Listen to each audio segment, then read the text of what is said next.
Okay, now let's talk about what is Git. What exactly are we even here for? What are we learning about? Well, Git is a software that keeps track of changes. It's what's called a version control management or VCS, version control system. It will make sure that everyone's kind of on the same page. Somebody can be in Tokyo, somebody can be in Berlin, somebody can be in Paris in the U.S. and everyone can have the same file at the same time and be working on the same project. I mean, think about in just one thing. Think about all the open source projects out there. Everyone doesn't get together in a team and throw around a USB drive at each other in a big gym. No, no, no, they're all over the place, and everyone is sending in new copies, and there's got to be a way to keep these all the same. Another thing, it allows developers to track changes, not just in who's committing and or who made a change. They can go back. They can go back years and say, hey, this is a really weird function, or this is a really weird part of this program. How do I figure out who did it? Well, you can look back through the log of who put that in there, which is very helpful in understanding the code. And call that person up and say, hey, what were you thinking? Or just in saying, okay, well, why did that person put that there? It's throwing a bug in our program. We should ask them. Back in the day, what generally people had to do was every time they updated their program, V1 or V2 next to it.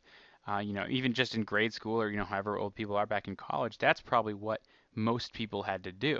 And you see that now, a lot of things. Think of like Microsoft Word. I don't know how many of you are familiar with the newer versions, but they have a review, and you can go in and track changes and like highlight stuff in red. It's super cool. But the point is there that somebody else can review your document without changing it and then send it to you, and you'll have the updated version. Let's think about this for a second. Let's say we have a project that we are working on, right? We'll call this our book. We're going to make a book. And this book actually we have to make with a bunch of friends. It's a school project, let's say.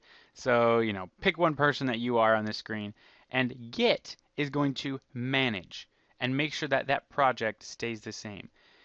You could almost think of Git as like the cloud, which very coming very familiar word here, and as we get into technology, that everything is stored on that server and it's always going to be safe. You can upload it there and blah, blah, blah. Somebody else can pull down your project off the cloud and you can put it back on the cloud. Everyone's talking about all these new fancy cloud technologies. So Git is similar to that, but I don't want you to quite think, oh, well, Git's just a cloud, because it's not. It's totally different. So we're going to think about it of just, you could send a file in and somebody else could send a file in, somebody else could send a file in. What Git is going to do is track these changes and make sure there's one concrete base file.